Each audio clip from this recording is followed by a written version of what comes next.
Yeah, it's recording. Okay. This is the Sawtooth Mountain Mama Centennial Project. We are at Cliff and Bonnie Hansen's house interviewing Mattie Hansen on the 11th of November, 1990. Mattie, we'd like to know why and how did you get to the Stanley Basin, Sawtooth Valley? When I first came up here was in 1930. Started working at the Idaho Rocky Mountain Ranch in the summer. I was teaching school down in Kimberly at that time. About how old were you when you came in? About 23. And you worked that one summer at the Rocky Mountain, or did you work more than one? I worked 4 summers, really. And when did you start teaching school in Stanley then? Well, teaching steady. I didn't start really teaching steady until Cliff was in the 5th grade, because I did substituting for quite a long time before then. Different people. When you first came up here to work at the Rocky Mountain, how did you get here? How did I ride up here? Bill Hamilton came down to Twin Falls in a truck, and I rode back up in with him. I was supposed to start working earlier, but I don't think you want this in. Sure we do. But Laura and Bella were going to work at the Rocky Mountain Ranch, the California girls. And anyway, so then I'd already been hired, but then they kind of put me off, and Jean was still going to be here because her mother was here cooking. Now, Jean who? Jean Emery. And who are Bella and Laura? Williams. Okay. But you see, Bella was down in California with her mother and her sister the winter before, and so they were the California girls. And anyway, on the 4th of July, Laura was kind of a wild little character, and Pete Snedeker was the manager of the Rocky Mountain Ranch then, and she got quite chummy with him. So on the morning of the 4th of July, she didn't think she had to get up and go to work. And so she didn't get up until about 11 o'clock or something like that. And Winston Paul, the owner, financially owner of the Idaho Rocky Mountain Ranch, fired her. And Bella said, if you're going to fire my sister, I'm quitting. But he fired her anyway, so she quit. So then they didn't need that. So they just hired the one person, me, because they didn't need that much help. What kind of a wage did you make? How much money? Yeah, how much money did you make? They paid you by I believe it was $100 a month. And your boarding room? Uh-huh. So you stayed in the lodge then? We stayed upstairs in those rooms where they had for the girls for help. Now, was that the first year it opened? 1930? 1960. Oh, 1930? Yeah. Let's see.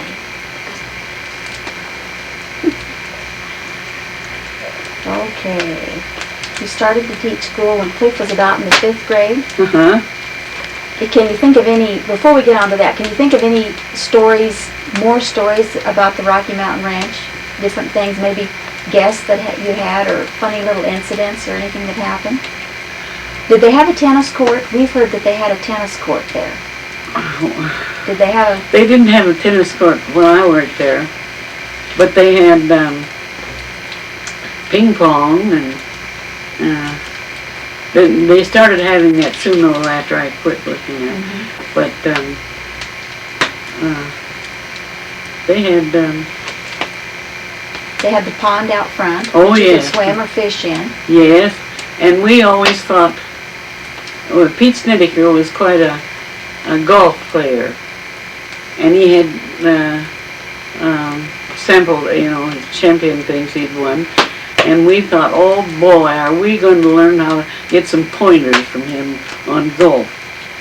So first thing we did, now this was this first summer, and the first thing we did is asked him. Yes, he said, I'll show you anything I can, but he said, you have to be able to hit that ball and knock it clear across that pond. And shoot, they landed right in the water every time, so that he didn't have any more trouble with us. You know, we didn't want to just waste throw our golf balls away. Can you think of anything you'd like to ask on? We had a lot of fun when I worked up there. We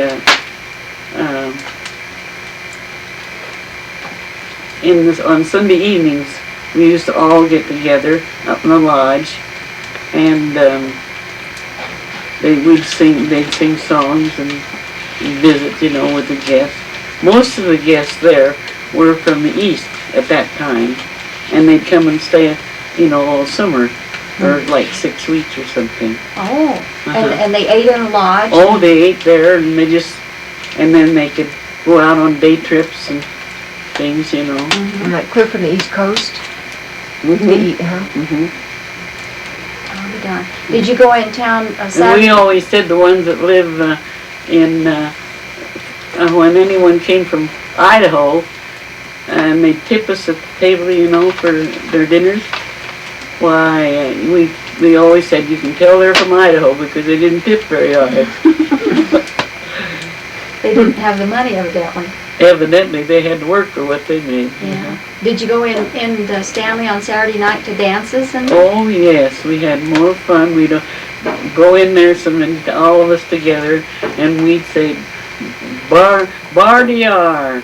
You know, we're from Bardiar, Dude Ranch, Rocky Mountain. You know, and we just had a lot of fun.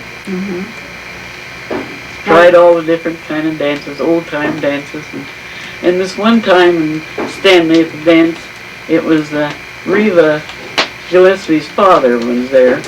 And when I was dancing with him, he was telling me how they did those old time dances, you know, and he always came and asked you to go dance on some of those old time dances with him, and it was fun. You always enjoyed visiting with him. Was the Ace of Diamonds?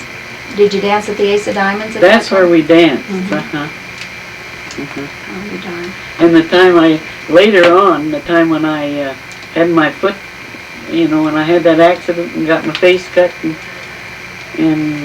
when the saw hit me, but that was later on. Why, I couldn't dance because I had the saw hit my foot too, you see. Cut my face, and then I guess it went down and it landed on my foot and broke a bone there. But anyway, I had to have crutches, but the rest of the family all liked to go, the girls and Chuck. So we go down, and in that old Ace of Diamonds, you'd sit on the side bench to watch them dance, and the floor was so, you know, the old foundation underneath, and you just swing along. And I wondered if the thing would break when I was sitting there, and I looked out the window. They had a row of windows right there, and I looked out the window, and I thought, well, I wouldn't fall too far if it would break. Now, when did you move on to this ranch? Well, Fred and I, we bought the ranch together, and I lived on it there from the time we were married. When did you marry Fred? In 1933. 1933, you married Fred Fleming. Okay. And you moved on to this ranch. Who did you buy this ranch from? Who did you buy the ranch from?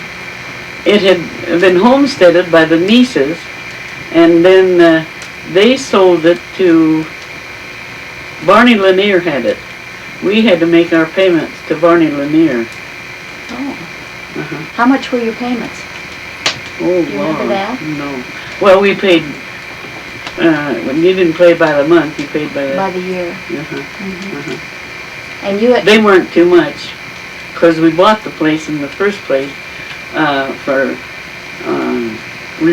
taxes being so low. You know, they were behind on their on their taxes. How many acres are here? 320. 320 acres you bought for taxes, back taxes. Uh-huh. And you. But we bought them from Barney Lemire. And you and Fred had 2 daughters, Uh-huh. Claire and Mary. Yes, and he passed away before Claire was born. Oh. Uh-huh. And what did he die from? I never did really find out for sure because we had to take him to Salmon, Claude Gillespie. We took us over there and to their house. That's when the girls were going to school there. And his girls, I mean. And Mary was just a little baby. And Claire, you see, wasn't born yet. And anyway, well, that's when it happened. And the doctor there, when we had the doctor come at Ron Mary's house, and he said that he wasn't, it was late, you know, in the evening at night, or dark anyway, when we got in there, and the doctor said, in Salmon, said that he wasn't, he kind of thought maybe it might have been a bleeding ulcer. But he didn't get a chance. He said in the morning we'll get him into the hospital and find out just what caused it. But I always kind of felt he must have injured himself internally from his riding bucking horses. And I really think that must have been it. I'll be darned. And then how long did you live here? You and the girls lived here for a while. Yes. Then that first winter when Claire was born, we lived with my brother in Hansen. There I lived with them, and then I was back up here in the summer. I always was back up here in the summer, and then in the winter time I'd be different places. I know that about the next year I spent in Haley, rented a little house and lived in Haley. And you taught school then in Haley too? No, Mary and Claire were just little tots, you know. And anyway, and I needed to take care of them. And then the next year, 3 years, I went back to see my certificate. The teaching was a 5-year certificate, and I had to get it renewed, go back to school some more. So in the summertime, I'd save up my money from working here on the ranch to where I can spend enough time. Then I went the first year. I could have taught the next year, except the fact that I couldn't get around and make too many inquiries about jobs. Didn't have the money, and anyway, they weren't hiring married teachers then. Now, married teacher with 2 children, you know, they wouldn't hire them. Maybe they, you know, different than it is nowadays. They know they're the steadiest. But so you went back after that and finished then the second semester, the second winter, I went back there again. And then the next year's when I taught school in Stanley. And what building were they using then? It was the old building. The first year I taught, it was the old building that belongs to Harrah's now. That they've moved there on the main street. It was the old Teatridge then later. And Phyllis taught the year before. So when did you move up here then and start teaching steady in Stanley? And you lived here on the ranch and taught in Stanley. Well, then you see, after Chuck and I were married, and then after we had Cliff, I had Cliff in Twin Falls then too. And when were you and Chuck married? What year? What year were you and Chuck married? Well, look it up.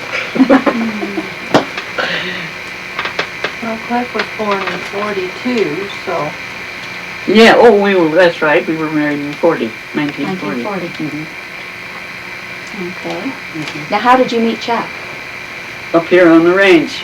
He was working for the sheep outfit, and when he'd go by, why, we kind of got acquainted. Mm-hmm. And when they had, the Gooding Smith, that's what he was working for, when they had their sheep on the ranch, see, I'd rent my pasture to them when they were here. Mm-hmm. And Jimmy, when he was always coming down, seeing, visiting with me a little bit, come bringing me some sourdough cinnamon rolls. And was that good? You thought you better just get to know that fellow a little better, huh? And he was, so thoughtful with the girls, so good with the girls. I just felt like he's a good man for me. Mm-hmm. And then, so, go ahead. I'm just wondering how you got around vehicle-wise I from had the a- ranch to Stanley and through the winters. How did you? Whenever in the wintertime, we had, after Chuck and I were married, we had, he'd made the nicest little box, kind of a box sled, and with the team horses, and we just ran all around. You put rocks down in there and get them hot, and put them in there with have a hay in there for the horses. And when we were living up here then, when I didn't live up here all winter, only just the 1 year with Fred. The only time I lived up here all winter was after Chuck and I were married. And we'd take the sled, that box sled, and we'd run all around. You'd go up and visit with your neighbors, and you'd be gone all day and come home. I know this 1 year, when we went up to Sullivan's, when Bill and Marie were up there on their place, and they had an old shed of some kind outside, and they had an old one of those old Edison Victro phonographs, with a big thick record, and that must have belonged to some of their relatives, their own relatives, And the kids had more fun playing out there and dancing in that right on the dirt, just playing those old time music. That'd be all of their kids and our kids. And this one time, and we played cards in the house. And that time we didn't always play pinochle. We played canasta. In those days they were playing canasta. And so we played canasta. And then when we got time to leave, when Marie did it, I don't know, but just we got out, just before we left, she gave me a great big sack full of sourdough donuts. They were warm. She just had cooked them to eat on the way home. And they were so good, and you could smell them. Why, we had to eat them before we even got clear out to the highway. Now, if you wanted to go into Stanley, did you take the sleigh into Stanley? Oh, that's the only way we could get in. See, the road wasn't open here then. Oh, they didn't plow it or anything? Oh, no, that was before they plowed it. Now, when you were teaching school, how did you get in? Oh, well, when I was teaching school, they kept the road open. I don't remember whether it was Winters. I think it was the first one to have kept the road open. And did you have a vehicle then, or did you still have to go by Oh, yeah, sleigh? we had as soon as the road was kept open, we could drive back and forth. Yeah. Do you know One time when we were, we had programs, just like they do now, and like a Christmas program. This 1 year, Phyllis was teaching here that year, and so we had to get down to the road. I don't remember whether we walked down. We probably walked down, or else, in our sled in the car down to the road. And then we got in the car, but our lights wouldn't work in the car. So we had the gasoline lantern hooked over the front of the radiator, and that's the way we came bouncing into the Stanley to the Christmas program. And of course the kids it was a school program, and all 3 of the kids were in it. So they were kind of waiting, and Hopefully. Phyllis saw this one light coming up, and she said, well, here comes the Hansens. And sure enough, it was us. So we came in, and then they started with the program. They had 3 children? Did you Huh? say 3 children? Marion, Claire, and Cliff. That was it, huh? Uh-huh. Well, now I've seen pictures of Cliff in school, and they had quite a group of children, maybe 15. Uh-huh. I think I bought that few of those pictures there. What grades did you teach? Oh, I always taught the first 4 grades. And this one year, well, it was when Phyllis and then she taught so many other places in between time. And I taught with other teachers then in Stanley when I got started permanently. And then she got started, then she started in again. And this one year she wanted to go to school at Pocatello to take a few subjects that she needed in order to get her degree. So they wondered, Mr. Kempton was, Mr. Clarence Kempton was a fine superintendent.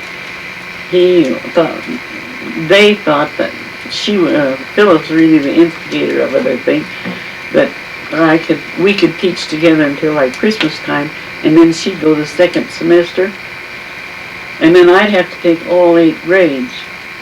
Well, that very first year I taught there, and I had all 8 grades, and I felt like one teacher cannot do it right, no matter how hard you work. So I wouldn't.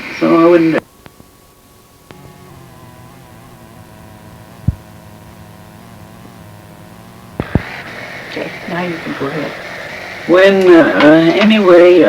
When they needed a different teacher, a lower grade teacher in Caldwell, in Clayton, I said that was in 1960. I thought, or the spring was 1960, be 59 and 60. I said, well, why don't I just teach in Clayton so I could have the grades I like, Is that all? And Kempton said No, that'd it's be on. fine. Mm-hmm. And so they hired another teacher that taught all year instead of, that took all grades the second semester, but I didn't. Mm-hmm. And how long? And Hannah Rivetto taught there too at that time. And I really enjoyed teaching with her. Oh, in Clayton? Mm-hmm. Yes. How long did you teach school altogether then? How many years did you teach before you Then I retired? taught Cliff's senior year. I taught that. That's the last year I taught. So you taught several generations of kids then, didn't you? You taught Yes. fathers and sons and Yes. possibly That grandsons? very first summer, first year I taught, I had Morgan Williams. And then the next time I taught Morgan Jr., Mm-hmm. And that's the way it was quite a few of them. Mm-hmm. When did they move into the Quonset hut schoolhouse? Were you teaching when they did that, when they built this Quonset No, hut? Rodney Romney was teaching then, and Mrs. Pierce, whatever her name was, something like that. I don't know. And they used to serve hot lunches? Mary and Claire were in about the 7th grade, so when they started teaching there. Mm-hmm. And did they serve hot lunches then out of the teacherage building, or? That was when we were in Quonset, and in the old building we had the hot. Somebody came in and cooked lunch? Well, Bonda Niece did for a while, and then they got started having. Then I did, run in there and fix something, and. Then they started in, Phyllis decided, she was still teaching them after I quit, and it'd be easier, cheaper and everything for the children to just bring their lunch. Mm-hmm. And so that's the way they've done. Right, they just bring a sack lunch. Mm-hmm. Let's see. I'd be curious about some of the interesting hardships that you endured living in in a place like this that's so remote and so the elements are so I didn't severe. mention any of those. We had you really had hard times. I think people would be interested to know what was that really like for a young woman to be living in this kind of, what were the temperatures like? Not and used to it. Yeah, Well, now one thing, we didn't have electricity, right. and I know when I was first married, and I was going to make a cake, and I just had a little in the little old shack we had to live in, a little old log house that was built with the nieces when they were first here. It's one of the first buildings. That's the one out. That's the horse barn now. Well, they just had a little camp stove in there, but did have an oven. And you could only put just 2 or 3 little sticks of wood in there to get it to have a fire, cook something. And I got my oven hot, and my recipe said 30 minutes. Bake it 30 minutes. Well, I put it in the oven, and in 30 minutes I took it out. And about the side where the fire was, it was done. The rest was not done. Oh, terrible. Did you have indoor It was plumbing? just oh no. Until when did you have outdoor plumbing? We had outdoor toilets until we got the house here built. And by the way, there weren't very many houses in Stanley that had inside plumbing. Now, this house was built in the 40s? Yes. Because Cliff was born in 42, and he was what, like 5 or 6 years old when you moved in here, Mom? He was starting in the first grade. And where did you get your water? Did you drill? At that time? At that time, so you could have a bathroom. Well, there was up behind the barn on the side of the hill there. There was it's kind of springy, so it was they kind of dug around there and had just a box, and then piped it down to the house here. So, and you had a bathtub and a regular bathroom. Old-fashioned bathtub. When did you get electricity? And we had a kerosene lamp in there. Kerosene heaters, just a little round one to warm it up when you wanted to take a bath. And How often did you want to take a bath? well, we did once a week. Once a week. Yeah. And you had to stay in there with it, or else the little thing would smoke till it'd be so smoky if you can light it up and shut the door so it'd get warm. Why, it gets so smoky in there. And I asked Phyllis at our yard sale, I said, what did you ever do with that little stove? And she said, well, I didn't get it. When I came down to get it, somebody else had bought it. And I said, it's a good thing you didn't get it because it smoked. So she said, Now, when did you get electricity in this house? well, they were working on it when Mary and Claire were in high school, because they went with a couple of the boys whose fathers were working on it clear up here, and we got electricity again. That would have been in the 50s. It was when power came to the valley, and I believe that was 53, wasn't it? Something I've heard that was. Now, the heat, your major source of heat was this fireplace when you first built this house, wasn't it? Definitely. And did you have a wood cook stove then? Oh, of course, we had a wood stove In the kitchen to in cook the on? kitchen. And this was your primary source of heat then for your house? Yes. And you can ask the kids about that. They slept upstairs there in the bedroom, in their bedrooms. And they'd have to get around the rocks in the fireplace up there and to get warm while they're getting dressed in the morning in the winter time. And this one time when Cliff was just a little fella, and he got the chicken pox. By the way, when Cliff and Robert were born, Norma and I were in the hospital at the same time together. Yeah, that's quite a story. Did you know her before? Huh?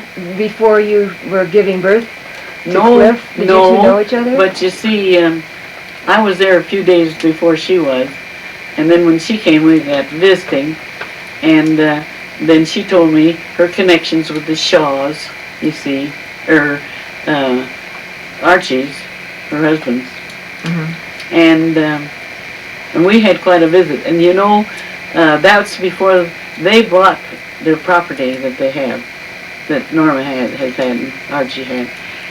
And that's the Danner family. And when Norma, when we were in the hospital together, we had on those gowns, you know, they have in the hospital. So then when they bought the property, and she didn't mention that they were going to do that, she had just mentioned about her relatives up here, you know. And anyway, at that time, you know, there weren't too many people here, and when somebody new came, you should go visit with them. And anyway, I just didn't get up to visit with Norma too soon that next summer. And this one time, this new lady was in the post office where Gregory's store was, and I said something, well, to Gregory, I haven't met this lady.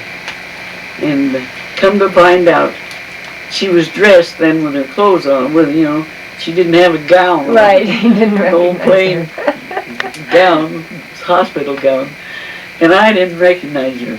So they had a visit then. Did she recognize you? Oh yeah. Oh, she did. Mom, Oh. tell about when you used to go visit neighbors in the wintertime, the Oh. family, and riding the sleigh, and Well, I did mention Did you? about how we went up to Sullivan's and played cards and we came home. that's when I was out. Uh-huh. Sometimes didn't you go up and stay several days at neighbors too? You'd stay a couple No, of we days? never did do that. We, What about when they'd come visit you? Did you have people, they'd come down and visit you and not as much as some of them did with some.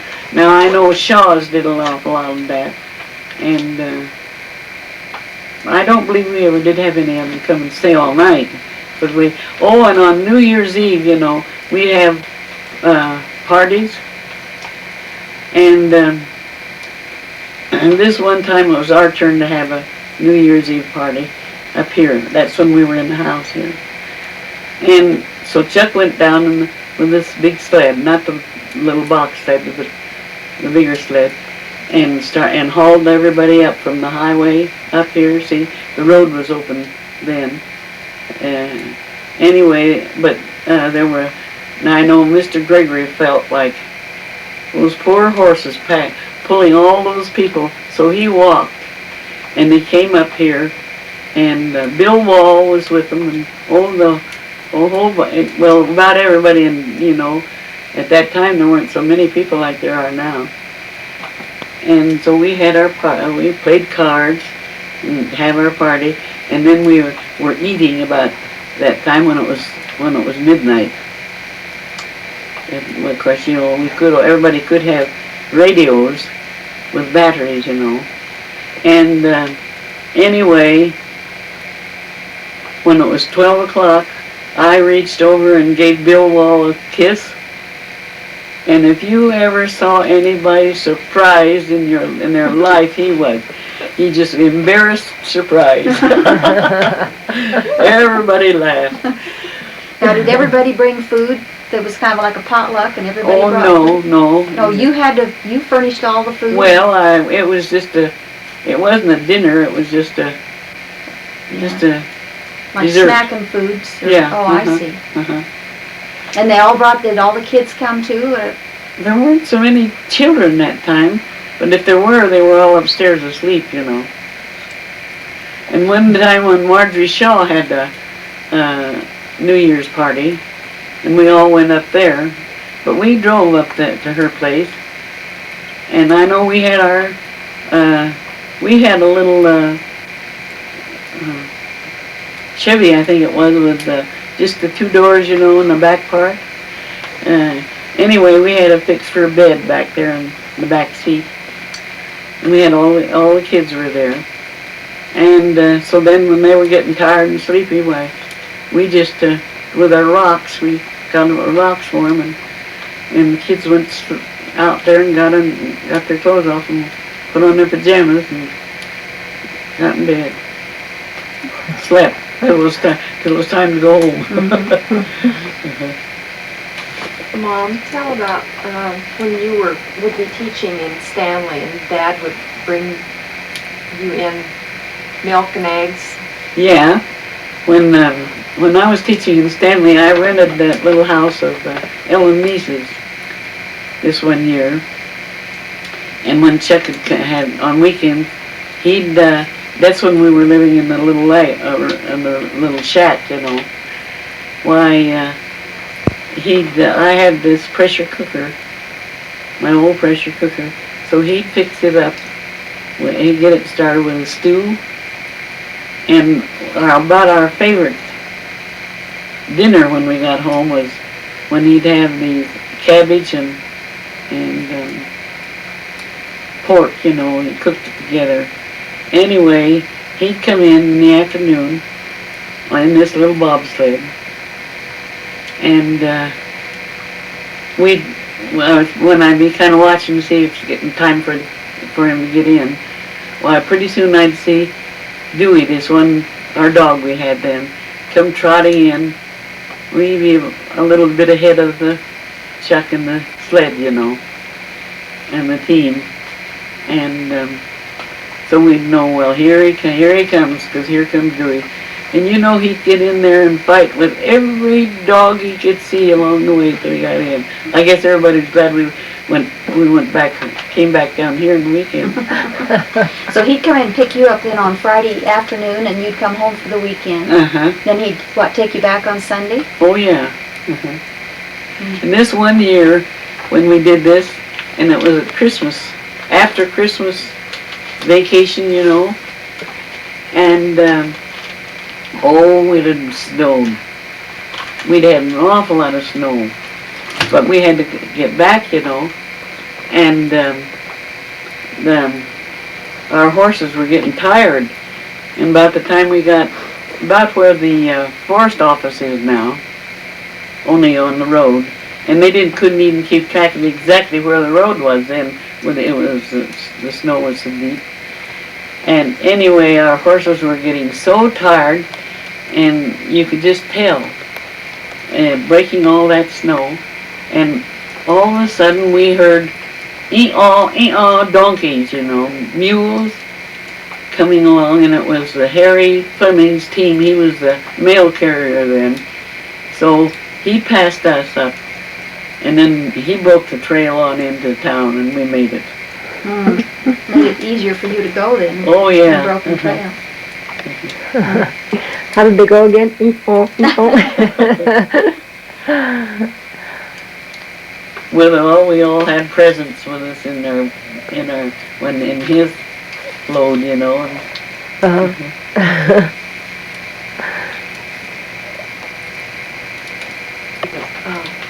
Cliff is supposed to be in to help Dick at 3. Yeah. So if you want to catch him before he's gone. Yeah, we definitely, because we want him to do some outside, you know.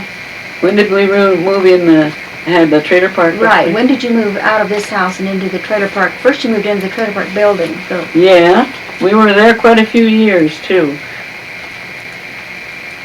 I've got that written down someplace. Do you want to go out and tell Cliff? The light shine right here. No, I'll go get Cliff. Well, Oh, I wanna and do it outside. the trailer park below, we moved in there in 67. No, a little bit before 67. Bonnie and Cliff lived there that first winter. Mhm.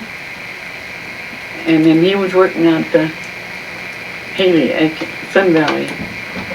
And then the next year, I think they moved out there. Now, is that an already existing trailer park? Well, we had 10 trailer spaces out down there. And it was down toward the road, not up on the It hill? was by the building below. Uh-huh. And we had it, we used it until 1977. That was our first summer up at where we are now. Uh-huh. So that's the house that there was a little gas station and a little restaurant, wasn't it? A little cafe inside? Yeah, we made, Bonnie was there, what, 2 years? And Bonnie Cliff and I lived upstairs. And one year, you were still living in this house. I was at the living in time. this house, So then you ran that and lived there, you lived here, and then until 77 I when didn't you moved? live here, and after Cliff and Bonnie left, I didn't live here for a while. I would just drive up there. That's what I did when Cliff and Bonnie were living there. I'd just drive up there, and we kind of took turns. And Bonnie got the worst deal of it, though, because she was there all the time, you see. And then I'd come up there. But then I'd have to come home and get dinner for Chuck here, see. And then finally, then after Bonnie left, I think I still did that. But I know, such an angry noise.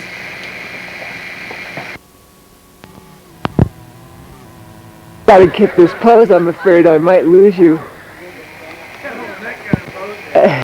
Interview with the Hansens at the old Hansen Ranch, and Cliff's going to tell us about this building. This is the old ranch house. This is where we lived until I was probably, I think about 5 and a half, 6 years old when we moved in the big house. This building sat right down there, Okay, now, if you can... about where Mom and those people are. And it faced the opposite direction. This was the east side, So that down where the truck was? about right down where the truck was. Over a little further, a little closer to the creek, because this creek furnished the water for the house, winter and summer. And it was, this doorway you're standing in was facing... No, it was facing Okay. east. Oh, it was facing, it east. turned completely around then. Yeah, the building's turned completely around. And was moved out here in about 55 and changed around and used for a barn, cabin barn, because in those days the folks calved up here in January and February. That's when they did most of their calving, and they calved in this barn and the big barn that was right over there. We can walk around here and you can see where the big barn was.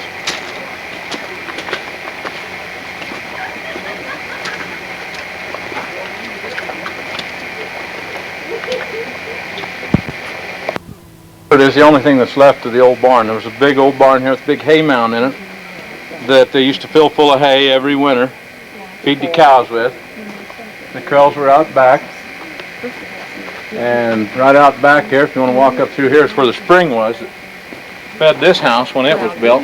Like Mom said, it was one of the first modern houses in the valley. Had one of the first bathrooms in it. The spring was right out. You want to come on out here?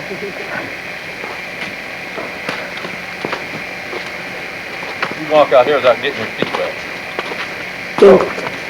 Been cleaned off with the snow. You might want to just shut it off. Right out there on that, where you see that little indentation on the side hill, that was the spring. It was dug out in a wooden box in there. It has since become non-active. There isn't much water there. It's one of the reasons why we drilled a well. But the water was piped from here down the house, gravity flow.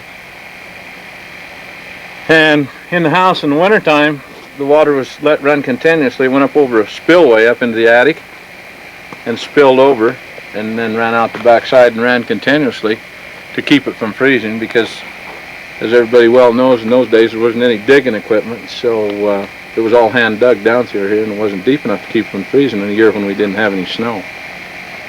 Now, it ran continuously in the winter. What'd you do with it in the summer? In the summertime, they capped it off and plugged it, so then it filled the spring box a little fuller and had a little more pressure. It wasn't necessary, of course, to keep it running in the summertime.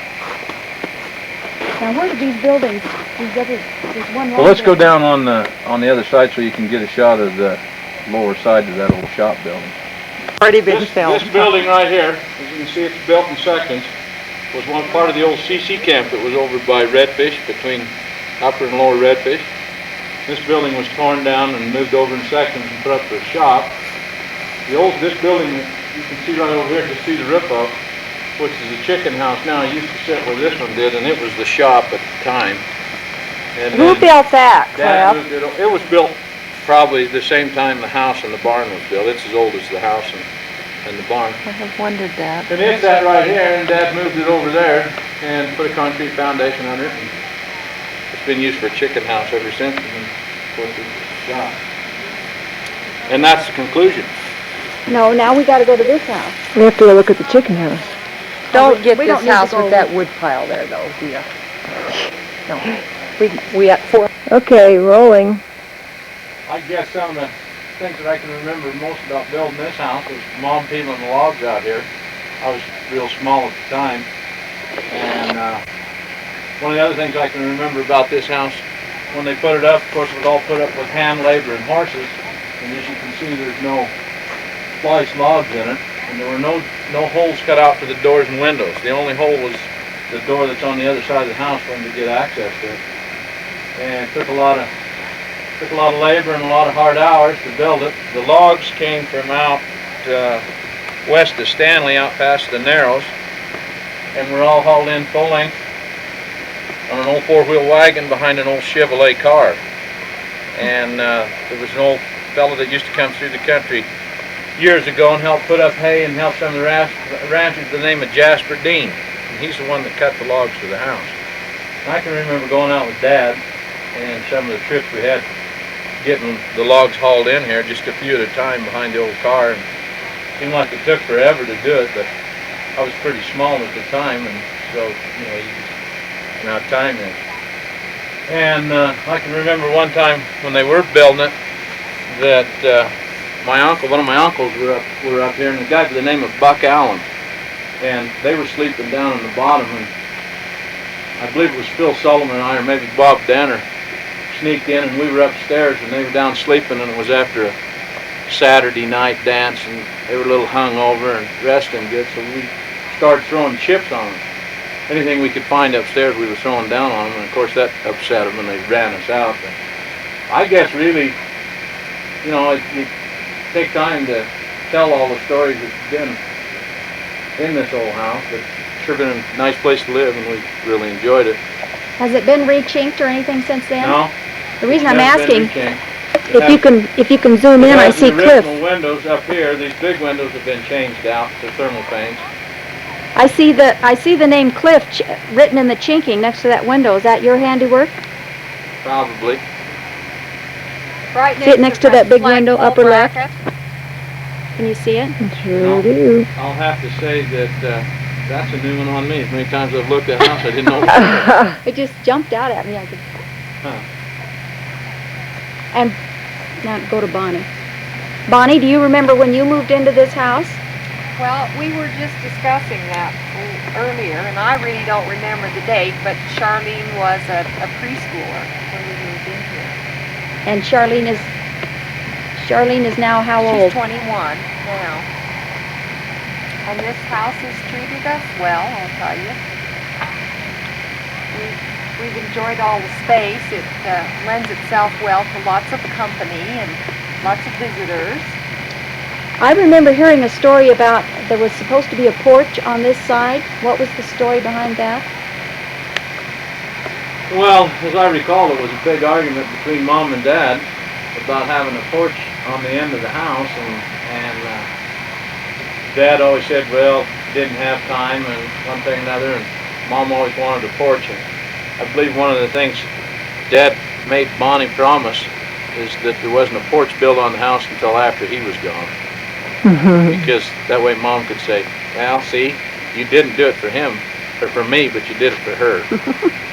As you can see, we have never used the front door. There is no step there. But we held to the promise. There was no porch put on while Dad was still alive.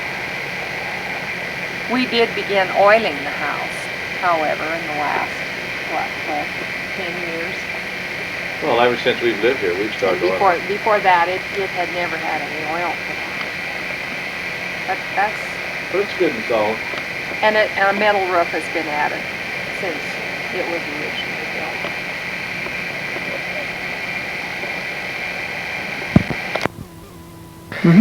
Right up on top of that mountain, Dad cut the trees and skidded them off that hill with a horse down at the bottom, rolled them on a wagon, and took them from here up to Rember's place, which was the Pierces at the time, and they had a sawmill.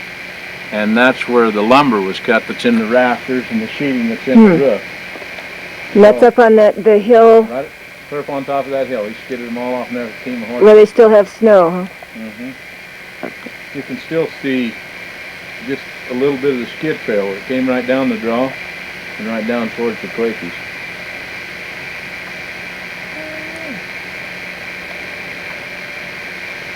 Let's save just a little bit, maybe get Charlene with Mattie. Okay. Huh? There's half on. I thought they weren't good. I want that look that Charlene. Charlene, when did you work at the Idaho Rocky Mountain Ranch? Just about 2 years ago. Yeah, 2 years ago and the year before that. Probably 86 and 87. So you were about the same age when you worked there as Mattie was when she worked there. Yeah, and whenever people would ask me questions that I couldn't answer, I'd always call Grandma, and then I could answer their questions right away. It depends on how long ago it was. But Grandma did real well on that. Good, thank you very much. So you're going to ask her about what it means to grow up in a place like this.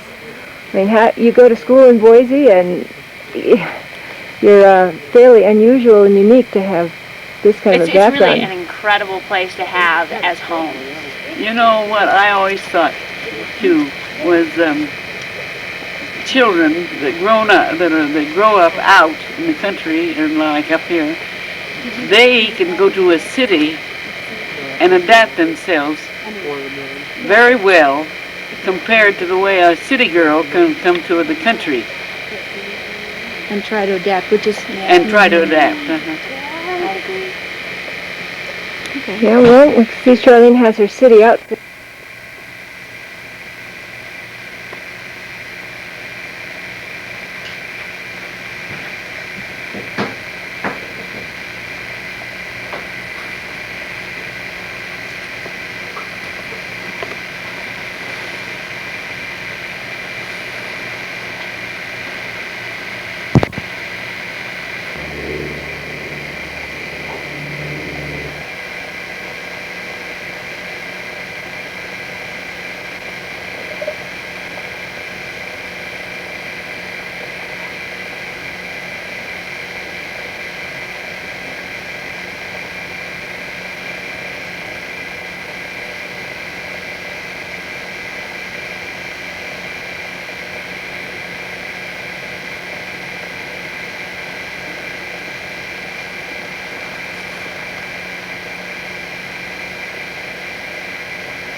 $25. Uh-huh.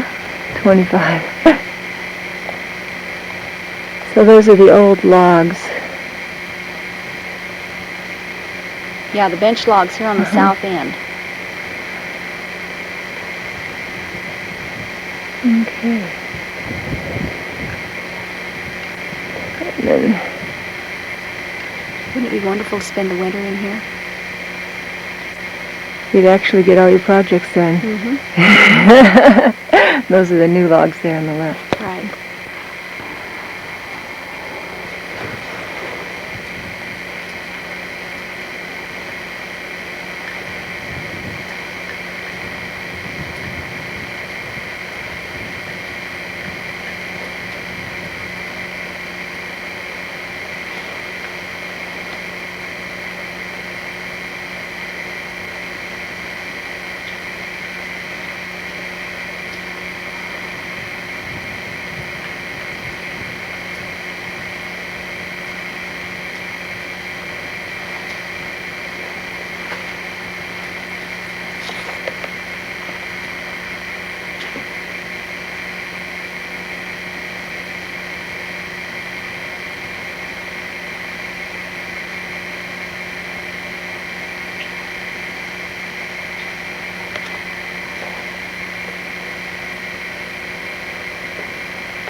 The seat of my pants here. I don't know if this is what.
These are the kinds of things I took pictures of. My husband thinks I'm nuts.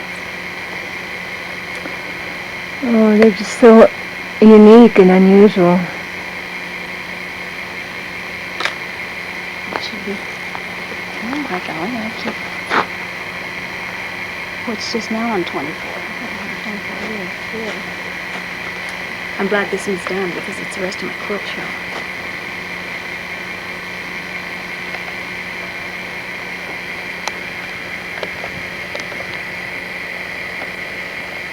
It was Dan Mahoney. Oh, yeah.